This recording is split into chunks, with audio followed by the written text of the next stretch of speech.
Hello and welcome to the fifth of our 6 video shorts brought to you by Dorla and myself, all about taking your group piano lessons online and giving you some ideas for your lessons.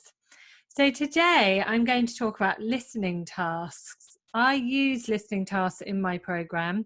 I think listening makes music meaningful for children if we give them the ingredients to describe music and to see how music can be used for different purposes.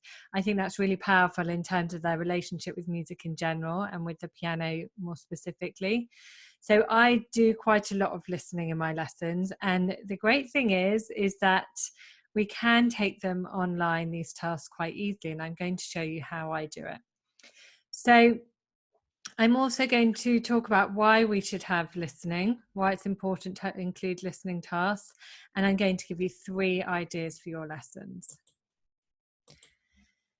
So we can do an enormous amount of work on children's oral skills through listening tasks, from listening for cadences for the more advanced children to being able to identify rhythm, whether they just clap it back or whether they write it down. There's an enormous amount we can do. And I like to actually listen to general music and discuss the musical elements, so develop their knowledge of the musical elements such as tempo, pitch, dynamics, etc., so that they are getting a more in-depth kind of understanding of how music works and why all these musical elements are so important. The other reason why we should do it is because, unlike some of the aspects of our lessons, the technology does support it. We can listen to tracks through Spotify or YouTube over our computer, and the kids can all hear it nicely, and then they can respond to it. Whether for the very little ones, you might just want them to respond by doing some dancing or some movement and saying which one was their favorite if you played them a few different ones. And as they get older, you can expect some more discussion around all of the musical elements. So how do you do your listening in online lessons? So have the tracks ready on Spotify or whichever program you use before the lesson. You don't want to be kind of searching whilst the students are waiting. I usually do this as a starter. So I get the students to go and find a paper and pencil, and I'll put them on mute. I know that Dorla has a note on her waiting room, Zoom waiting room, that tells children to make sure they have a pencil and piece of paper. So that's great as well. But sometimes just having to run and get something gives them a good little burst of energy. After the track has finished, so you'd have them on mute for the whole of the track, and if you don't do that, the sound will be interrupted because there might be a sibling in the background or a dog barking in the background of one of the students' homes, in which case your sound will be interrupted. So make sure they are all on mute for the whole thing. And then what I do is I unmute them one by one to discuss their response to the music, to hear their response. And then once I've heard, I'll mute them again, etc. This one's really important. Be positive with their views. I never tell a child that they're wrong when they tell me about something about the music. I will simply, I won't confirm that what they've said is correct, but I also won't say it's wrong. You'll see this in action in the video when someone says there's a violin and it's actually a cello. And I said, oh, well done for hearing a string instrument. And then I brought in later on that this is a cello, and I described a cello, but I didn't do it in relation to her comment. So I think that's really important because we're going to be asking children to respond to music all of the time, and they are actually going to, if they think they can get it wrong, they're going to be reticent to give their views. And a lot of the time it's subjective, isn't it? Now, obviously naming an instrument isn't so subjective, but whether something is loud or soft can sometimes be objective, or fast or slow, because we all have our own inner, feelings on these things, inner pulse, and I think our personalities play so much in how we respond to music. So just make sure you're super positive with their responses.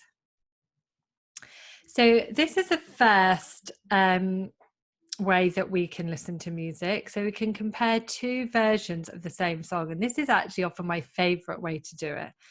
And I'll tell you why, because they can very clearly hear the differences between the two versions. If you find two that are quite extreme, and you find one that's very slow and calm and maybe only one instrument, and then you can find one that's very fast and lots of instruments, very loud, and this can give them a real sense of the musical elements and how they're used. So we talk about different styles that appeal.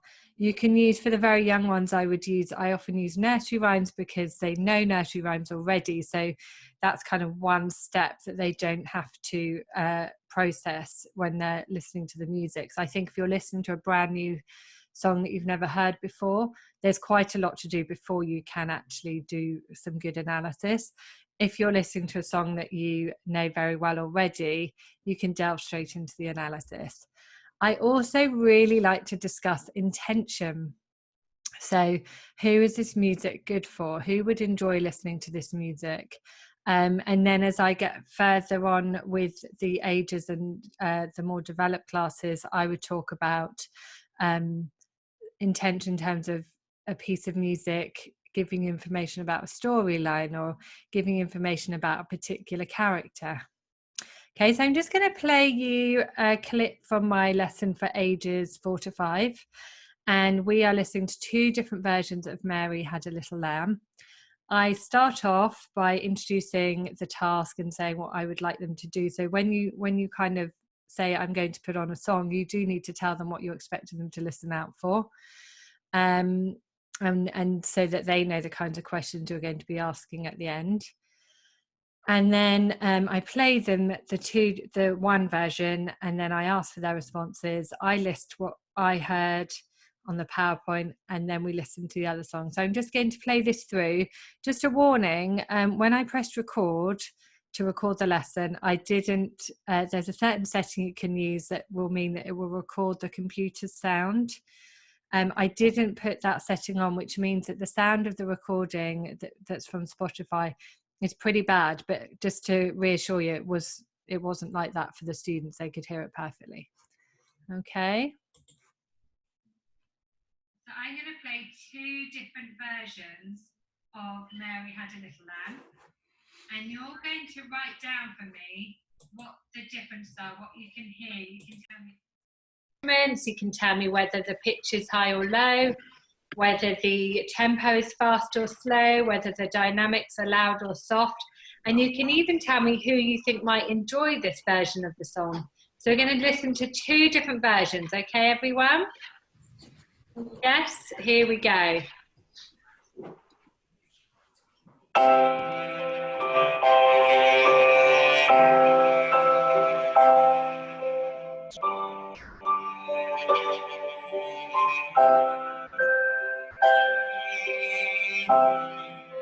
Hannah, what did you hear, Hannah?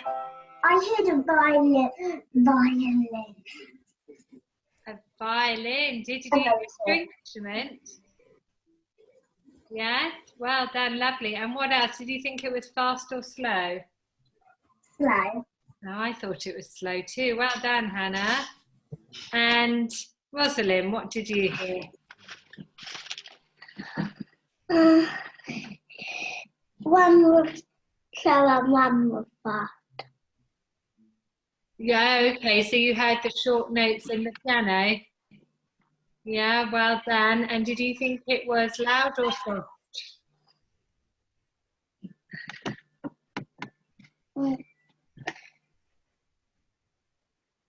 Soft and loud. Yeah, I think that's right. I think it started soft and it got louder, didn't it? Well done. And let's have Isabel. What did you think? The piano was soft, I think. Lovely. Anything else? Did you think about the pitch? Was it high or low, do you think? I think it was high. I think it was high. I think the piano was definitely high, and the string instrument got higher and higher, didn't it? Good. And what about you, Mary had had a little lamb, little lamb, little lamb. Mary had a little lamb whose fleece was white as snow.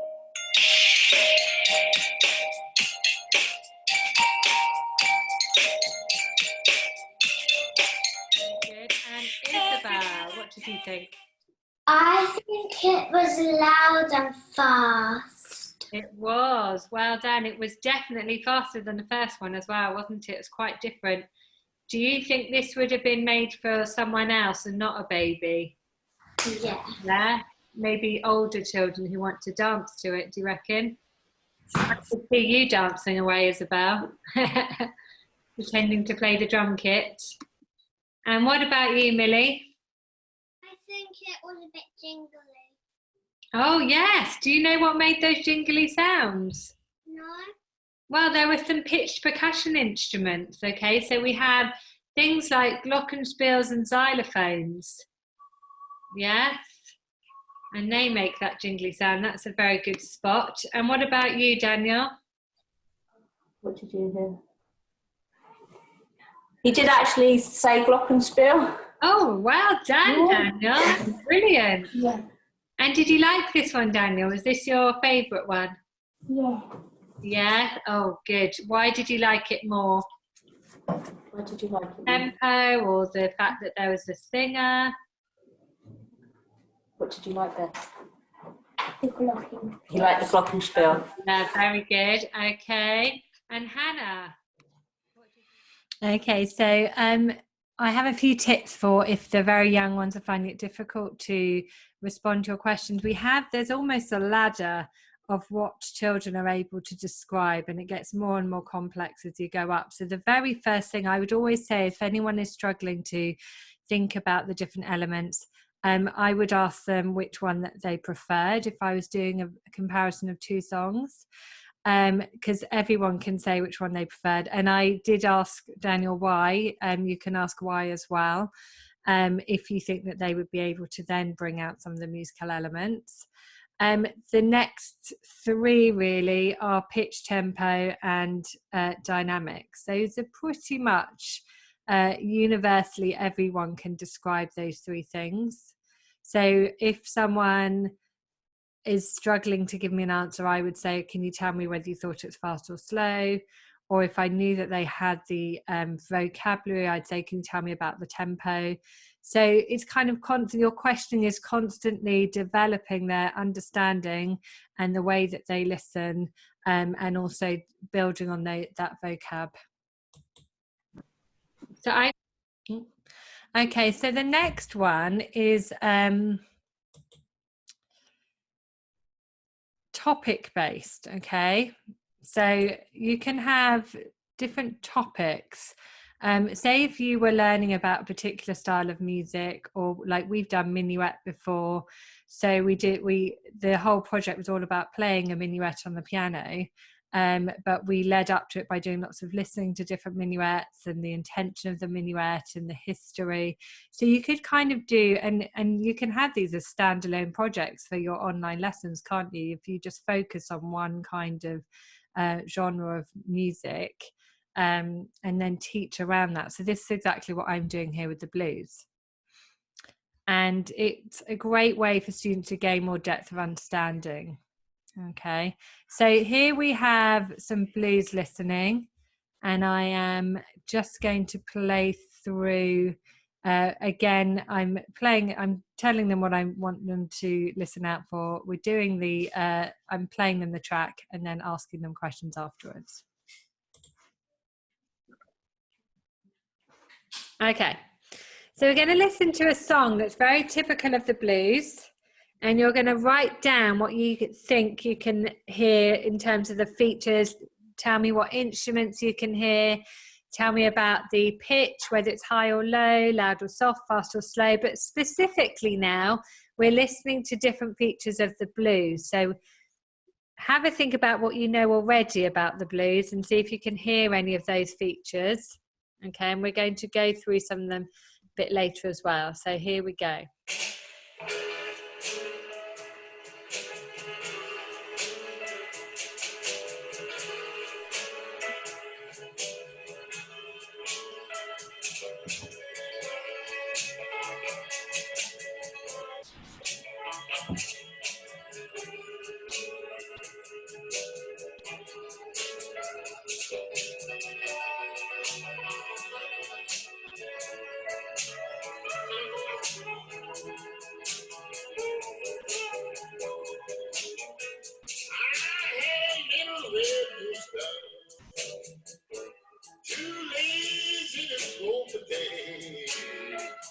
So let's have Joseph. What did you think? Oh, I tried to unmute. You can, yeah, there we go. I thought it was quite a slow beat, but quite a fast sort of tune. Okay, I see what you mean. I'd say that the tempo is quite steady, yeah, but there was some very kind of, some fills that were quite fast on the piano, weren't there? Very good. What else? Got a man. Well, when it came in, a man voice. Good. And I think there might have been an electric guitar in there. Very good, yes. All I got, but... Well done, very good. And Bainey, what did you think? I think it's like at a medium pace. Uh-huh. The pitch is like low and high. I think it included a piano and a saxophone. Okay. There was a man singing. Yeah, very good. Yeah. Okay, lovely, thank you. And Miranda, what did you think? I thought that the pitch was moderate. Isaac, you're going to come to Auntie Hearty Live? The instruments were shakers, voices, keyboard or a piano, an electric guitar, saxophone. Okay. The voice was a male voice. I think the tempo was a bit slow, but it was fairly even. But the tune was quite quick. Lovely, thank you. Okay, and let's have Freya. So I heard drums, piano equals electric keyboard, cymbals, saxophone. The tempo was medium, and the pitch was low/high. Very good. The different instruments would have had different pitches, didn't they? The man's voice was quite low, for example, wasn't it? Very good. And Aidan. I heard piano and guitar in it, and I thought it was quite slow, and I heard a pattern because the man was singing different things over and over again.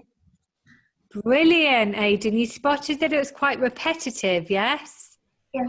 He kind of had these few ideas that he repeated over and over again, and the lyrics were also repeated. And Aoife.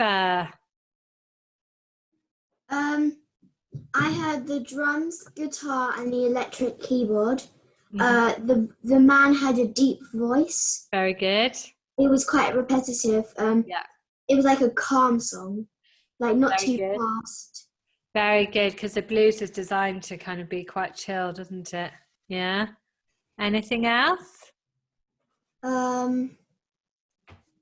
It was quite slow, but like in some areas it was fast. Okay, so maybe the different instruments were playing different length notes. Good. Okay, let's go to Christopher. I heard a piano and a harmonica. Oh, very good, Christopher. You heard the harmonica. Did anyone else hear the harmonica? It didn't come in until the instrumental, which was after a couple of verses. Okay, so after they had told me what they heard, I took them through the fact that there was the 12-bar blues, the fact that there was improvisatory fills, and we talked about what all of those things mean. And then I decided to tell them that we would listen to the song again next lesson, and they could listen out for the extra things that we talked about. So then the last one that I want to talk to you about quickly is listen to different versions of the student's current piece.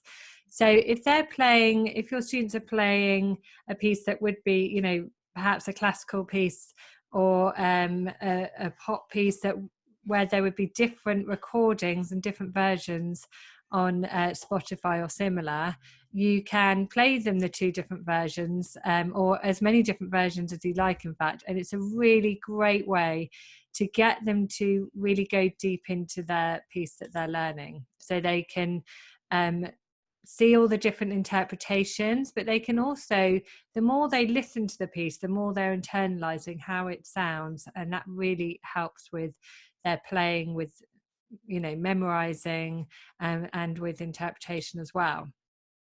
And this is another opportunity to develop their listening and describing skills. So I just wanted to quickly show you a version that I've used with my own kids, because they play this piece. I'm going to take you to Spotify. They play this piece called La Cinquantaine. Okay, it has told me that it can't find it. Hang on. This occasionally happens in lessons when you've linked to something. Okay, okay, it's got this. So this is the first version. This is the cello version.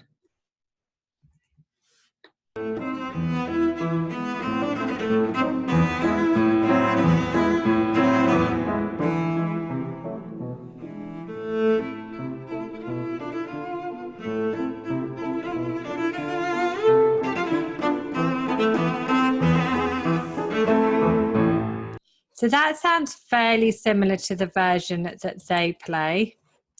Okay, but listen to this version.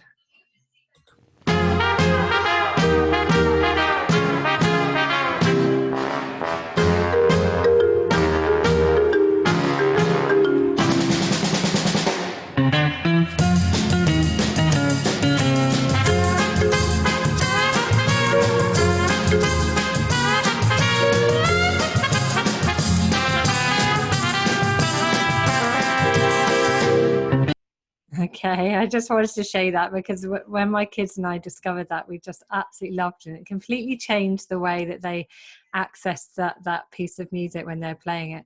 Luckily, they didn't swing those rhythms too much, but it's a really good way. I mean, I'm not sure, you don't necessarily have to go that extreme with the different versions. You could just do a couple of different recordings where they play at different tempo. But that's a really lovely idea as well to do with your students. Okay, I hope that you have learned something new today.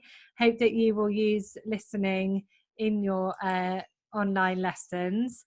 That is actually my last kind of video short. If you would like to see some more from me, you can join my free printables site. Okay, so it's actually called a group piano support site. I will link underneath, and we have a few training videos, we have some resources, and other things for you to enjoy there. And as well as that, I send emails with various blog posts, links and things. Okay, thank you very much.